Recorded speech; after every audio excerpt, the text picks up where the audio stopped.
नाही, हे बघा, संजय राऊत यांना या राज्याचे माजी मुख्यमंत्री आणि शिवसेनेचे मुख्य नेते आदरणीय एकनाथजी शिंदेच्या व्यतिरिक्त काहीच दिसत नाही.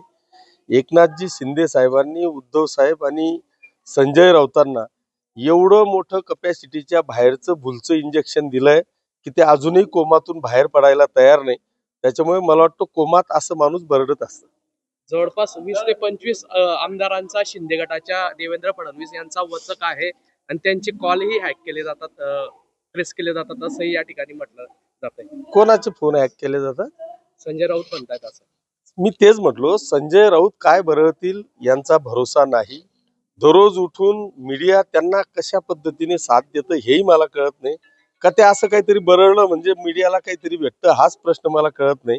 दररोज उठलं की त्या संजय राऊतचं दर्शन होतं सकाळी 10 वाजता आणि त्याच्यात कुठल्याही प्रकारचं तथ्य नसतं. ही वस्तुस्थिती आहे. उद्धव ठाकरे देवेंद्र फडणवीस यांच्यावर सूचक वक्तव्य कधीही कुणीही एकत्र येऊ शकतं असं विनायक राऊतांनी वक्तव्य केलं नाही, मला असं वाटतं की ते कदापि शक्य होणार नाही. कारण दोघं मेन लाईनी आज महावितरणचा कार्यक्रम आहे.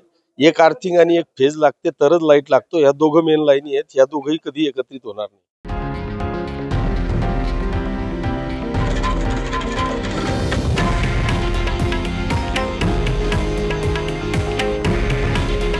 हे आहे देशातील नंबर 1 न्यूज नेटवर्क आणि आपण पाहत आहात TV9 मराठी.